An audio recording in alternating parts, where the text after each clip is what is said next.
Hey guys, what's up? I'm back at you with another video, and tonight I'm going to do my random movie review for um,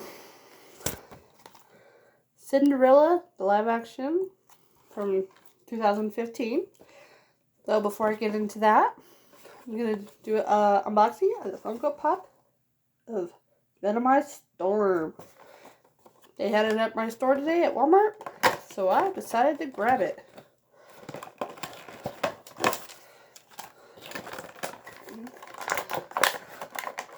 She looks kind of cool just in the box.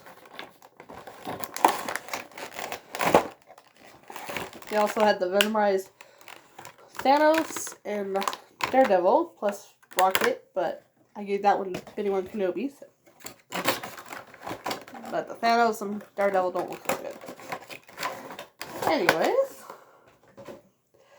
here's Storm. Man, is she kind of creepy.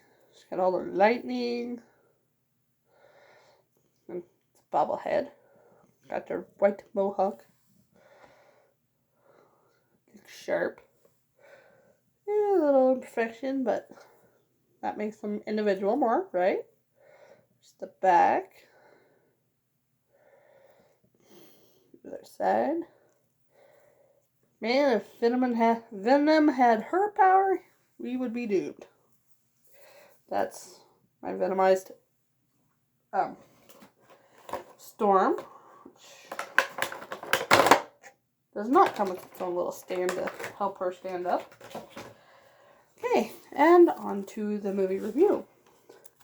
Now this one stars Cate Blanchett, Lily James, Richard Madden, who played Robb Stark, Stellan Skarsgård, if you don't know who he is, you've been living under a rock, Holiday Granger, Derek Jacob, and Helena Bonham Carter, or mostly known as Bellatrix Lestrange. And another fun fact, the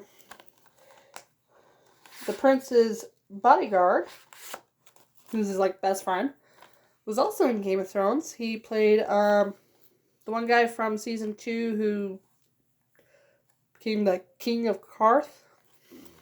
I forgot how to pronounce his name. But anyways, got Miss Lily James as Cinderella. In the movie, her name is just Ella. They add Cinderella to make fun of her. And her mother is also played by Haley Atwater, or also known as Agent Peggy Carter. Little fun fact. And it starts off with her and her parents living all happily where she's with the animals. Then her mother gets sick. She tells her daughter to be strong and brave and kind. And then she dies. Then, eventually, like all the stories go, but not when she's a little girl, when she's actually grown up more, the dad remarries to Cate Blanchett, Lady Trebone, who brings, like in every story, her 2 daughters, who, best way to describe them is Dumb and Dumber. That's pretty much the best way. And Lady Trebone, she's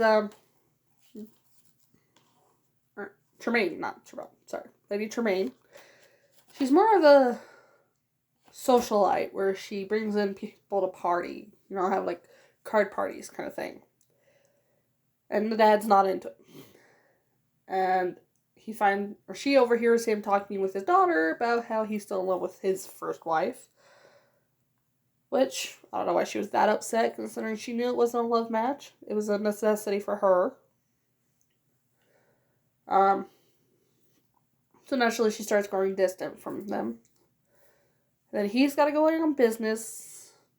Her and her daughters all ask for strange things, especially her daughters. While his daughter just asks for the first branch his shoulder touches when he leaves. And not because it's anything special about the branch, but it means he's coming back with it. Like every Cinderella story, he dies. Someone brings the branch back without him to show that he did die. And naturally, Ella's upset. Lady Tremaine's like, what are we going to do? What are we going to do? And that's when she starts turning Cinderella, or Ella, into a slave, pretty much, as a servant. She has or starts making an idea of, like, her daughter's room's too small for both of them. Instead of, separating them, she kind of tricks Ella into offering her own bedroom, because hers was bigger. Instead of let her switch with her daughters, or one get one room, one get another, she tells Cinderella or Ella to basically move into the attic. And Ella, because of her mother's words, she doesn't fight it. And then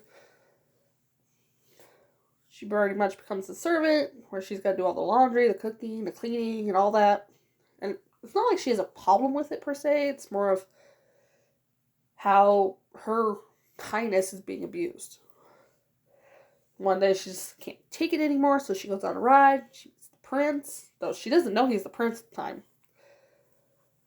They have a little argument over a stag he was hunting, how it's cruel to kill him.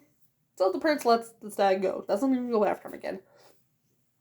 But he pretends to be just a guard or something at the palace. Someone who lives at the palace but isn't the prince. And in this one, he's called Kit. So she knows him as Kit. And when the king says, you gotta marry to give him a chance, the king allows him to have a ball with all the eligible ladies. Even though his Grand Duke, played by Stellan Skarsgård, has a pact with a certain kingdom for the prince to marry that princess. But the prince and king don't even know it.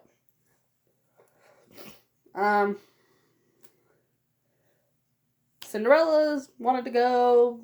It's like everything. She wore her mother's dress. The stepsisters tore up the dress. The stepmom tore up the dress a little. And refused to let her go, even though she was technically invited. And during that time, she's crying out in the garden. Her fairy godmother comes out, who is Helena Bonham Carter. She makes a very good fairy godmother. And she's kind of quirky and yet likable. It's not silly, but she's still a little funny. I liked her. And her dress was kind of cool. She comes to prove Ella's kindness without her knowing that it's the fairy godmother. The fairy godmother asks just for something, milk or something. And she's like, oh, sure, yeah, gives it to her. She's not one to turn down people in need. And that's when she gets her fairy godmother. The fairy godmother does her magic.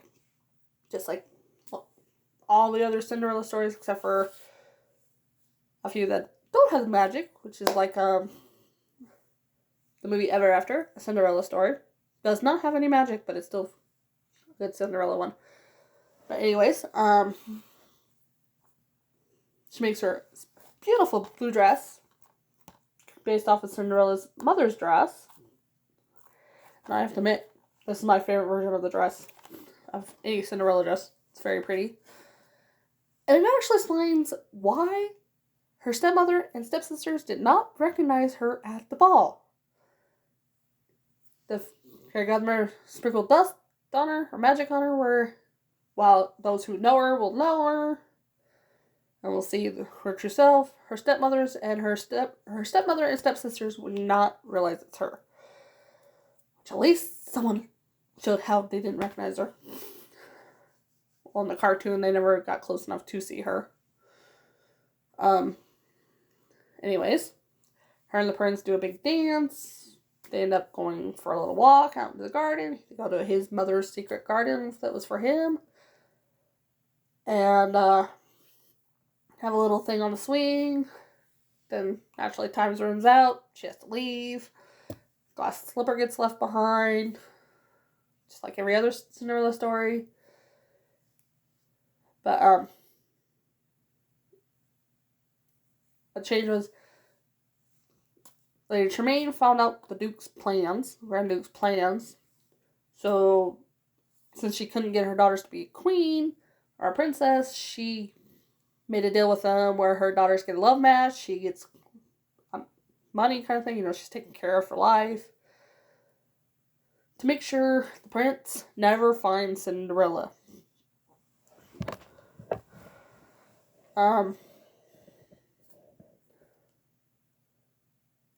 Anyways. Found out after the ball, the king was dying. And it's a really sad moment. Because the last you see of him and the prince together, he's telling the prince, you know, find the woman you love. Who cares about marrying a princess and all that? My last gift to you, marry the woman you love. And the last you see of them, the king's in his bed, the prince lying next to him curled up, and then the next day he's dead. Which, if you ever lost a parent, it is an emotional scene. Anyways, so now as king, Kit is looking for Cinderella, naturally tries her slipper on every maiden, but magic's involved, which explains why the slipper never fits anybody else. Even though she can't be the only one with that shoe size. Lady Tremaine does whatever she can to keep Cinderella from being discovered and locks her up in the attic after breaking the shoes she had. And when they get there, it's just the Grand Duke and the men. They're trying on the slippers. Naturally don't fit. Then they hear Cinderella singing up in the attic. The Grand Duke and Lady Tremaine are like, it's no one, to the guy from Game of Thrones. He's the captain of the guards in this one. And the Grand Duke makes a mistake of like saying something about how he controls the kingdom kind of thing, you know. Or the king doesn't even know, and turns out the king's there. He was hiding under one of the guards' outfits. And he recognized Cinderella's voice. Her singing, I guess. And got the slipper on her. Married her. And the Grand Duke and Lady Tremaine pretty much were sent away or left. And the last you see is their wedding and coronation kind of thing, you know, where they're meeting the people. The only negative is it's kind of slow in some parts, but still a pretty good movie. If I had to do a rating, I'd say about strong 7, almost 8 out of 10. And it has a short film, Frozen Fever, on it, which is the really funny one. Especially when Hans gets a snowball dropped on him and he lands in a cart full of horse shit. Anyways, yeah, so that's Cinderella.